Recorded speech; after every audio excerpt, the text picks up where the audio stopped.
El polvo era lo primero que notaba cada tarde al abrir la puerta de la pequeña biblioteca parroquial. Un polvo antiguo y seco que olía a papel olvidado y a madera envejecida por el sol. Para Samuel, ese aroma era el sonido del silencio, un recordatorio de su reclusión autoimpuesta. Tras la partida de Clara, su esposa, el mundo había perdido sus colores y sus ruidos. Solo aquí, entre estantes repletos de las palabras de otros, encontraba un eco apagado de la paz que una vez tuvo. Su vida se había reducido a este ritual: abrir, respirar el polvo y pasar la tarde ordenando un universo de ideas que no lograban ordenar el caos de su corazón. Una tarde de octubre, cuando la luz del atardecer se filtraba de manera particular, larga y dorada, como buscando algo específico, ocurrió el descubrimiento misterioso. Samuel se encontraba reorganizando una sección alta y olvidada, donde libros devocionales del siglo pasado compartían espacio con tratados de teología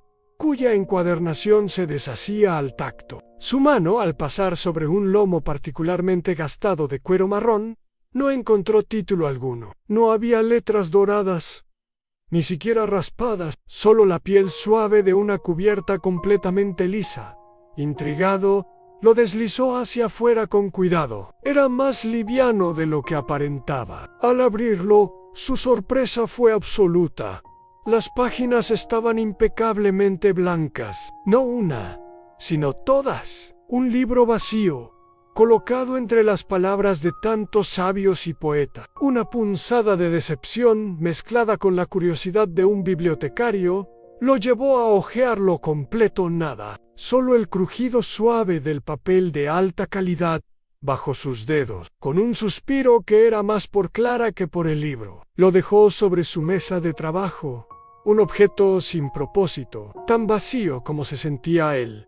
Los días siguientes, el libro permaneció allí, un rectángulo de blancura mudo sobre la madera oscura. Se convirtió en un posavasos accidental para su taza de té, en un apoyalápices, hasta que una tarde particularmente difícil, el día del aniversario de la muerte de Clara, la tristeza lo envolvió con una fuerza que le quitó el aliento. Ya no podía contenerla entre los estantes. El dolor necesitaba un cauce. Se sentó frente al libro blanco, tomó su pluma estilográfica, la misma con la que solía escribirle cartas de amor, y sin un plan consciente, comenzó a derramarse. No escribió una carta, eran poemas, eran gritos mudos, preguntas afiladas que nunca se había atrevido a formular en voz alta. ¿Por qué? Trazó con una caligrafía temblorosa. El silencio duele más que tu ausencia.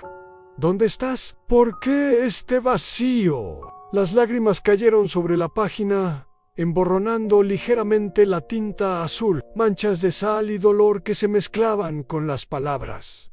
No esperaba una respuesta, era solo un acto desesperado, el grito de un náufrago en un océano de soledad. Al terminar, exhausto, cerró el libro y se marchó a su casa, sintiéndose más desnudo y vulnerable que nunca. A la mañana siguiente, con la vergüenza añadida a la pena, regresó a la biblioteca. Se acercó a la mesa con la certeza de ver su dramática confesión plasmada en la página, un recordatorio de su debilidad. Pero al abrir el libro, contuvo la respiración. Sus palabras seguían allí, pero debajo de ellas, en una caligrafía distinta, serena y profunda, que parecía no estar escrita con tinta sino con luz, había una respuesta. No respondía a sus preguntas directamente, no decía, «Está en el cielo», «Oh, fue mi voluntad». En su lugar decía, «El amor que duele es el que ha sido verdadero. El silencio que sientes no es mi ausencia, sino el eco del espacio que tu amor llenó. Yo no hablo en porqués, hijo mío. Hablo en latidos. No sientes el tuyo. Es el mismo ritmo que late en el pájaro que canta al amanecer y en la ola que besa la orilla. Ese es mi lenguaje». Samuel sintió un escalofrío que le recorrió la espalda. No era miedo, sino el asombro de sentirse escuchado por primera vez, de una manera tan íntima y total. Aquella página ya no era un mero papel umbrón. Era el lenguaje del corazón, descifrado por una fuente que conocía su código más secreto. Así comenzaron sus diálogos silenciosos. Cada día, Samuel llevaba su carga al libro en su ira sorda hacia Dios, su miedo al futuro, su nostalgia que era un peso físico en el pecho. Hoy cada mañana encontraba una lección para el alma, una respuesta que nunca era un sermón, sino un bálsamo que sanaba desde adentro. Cuando escribió sobre su soledad, la respuesta fue: la compañía no es la ausencia de soledad, sino la presencia de un significado. Busca no llenar el espacio, sino descubrir la profundidad que ha revelado. En la raíz de tu soledad, me encuentras a mí, que soy la compañía fundamental. Eran ideas que había leído antes, pero que ahora resonaban con la fuerza de una verdad personal, dirigida exclusivamente a él. El libro invisible no le daba soluciones fáciles, sino que le enseñaba a ver con los ojos del espíritu. Lecciones sobre la paciencia, no como espera pasiva, sino como confianza activa en un ritmo divino. Sobre la pérdida, no como un robo, sino como una transformación del amor que perdura más allá de la forma. Su fe, que había sido un conjunto de creencias heredadas, se estaba convirtiendo en una experiencia viva y palpitante. Pero la fe recién descubierta pronto enfrentaría sus pruebas de fe y comprensión. Llegó una mañana en que Samuel abrió el libro con una petición concreta, urgente. Un joven de la comunidad, Miguel, hijo de su amigo, estaba gravemente enfermo. Samuel, con un nuevo y audaz sentido de conexión, escribió con fervor: por favor, cúralo. Salva a Miguel, todos te lo suplicamos. Esperaba encontrar al día siguiente palabras de consuelo y la promesa de sanación. Pero la respuesta lo dejó perplejo, y por primera vez desde que comenzó el diálogo, enojado. Decía: mi poder no se manifiesta para evitar el dolor, sino para transfigurarlo. La sanación más grande no siempre es la del cuerpo. ¿Confiarías en mi bondad si mi respuesta no se ajusta a tu petición? La fe que depende del resultado deseado es un contrato, no una confianza. Fue un golpe duro. Samuel cerró el libro de un portazo, sintiendo que su nuevo y maravilloso canal de comunicación se revelaba como una ilusión cruel. ¿De qué servía un Dios que no intervenía cuando más se le necesitaba? Esa fue su prueba.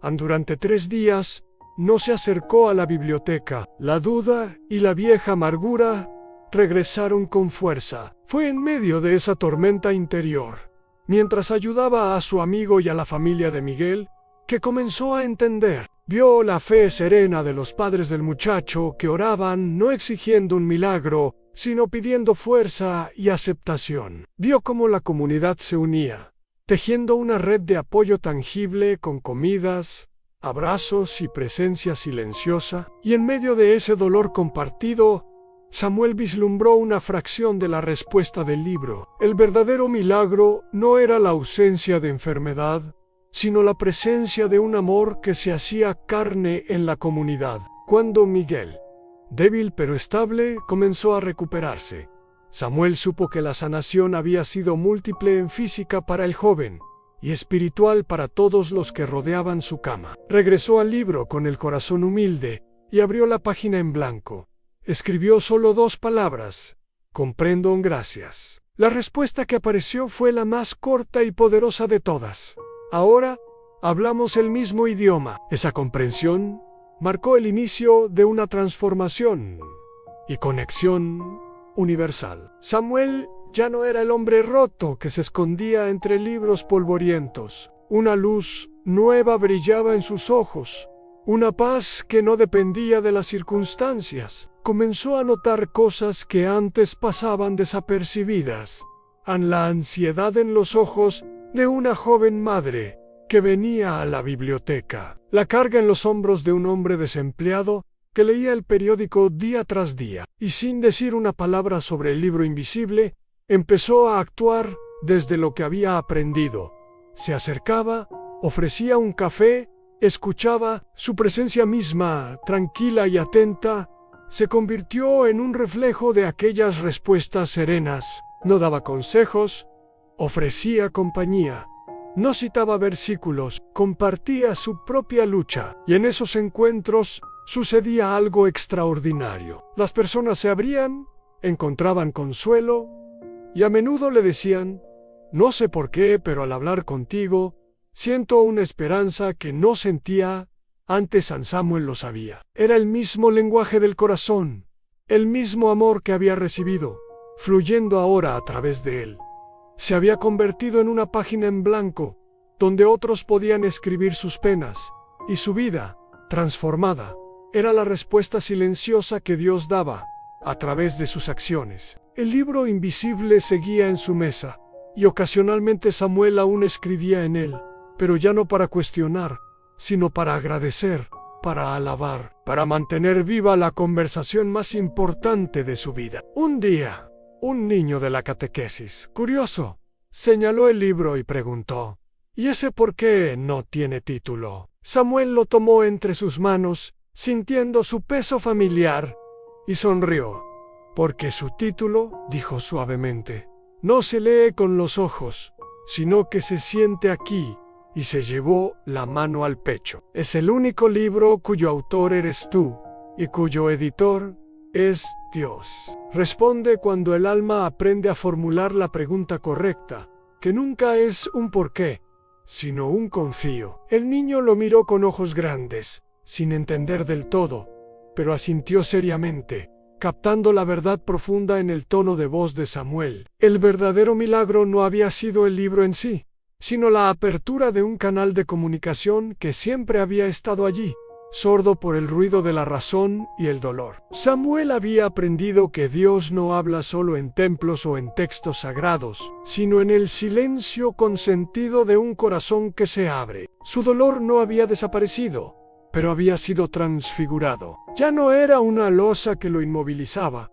sino una raíz más profunda que lo conectaba con el sufrimiento de los demás y través de él, con la compasión infinita del Creador. La biblioteca ya no olía a polvo y olvido, sino a tierra húmeda después de la lluvia, a posibilidad, a vida renovada. Y en cada persona que entraba por su puerta, Samuel veía ahora un libro invisible en potencia, una historia única esperando a ser leída con los ojos del corazón y a ser respondida con el lenguaje universal del amor, que es el idioma nativo de Dios, el único que al final responde a todas las preguntas del alma simplemente, recordándole que nunca jamás está sola.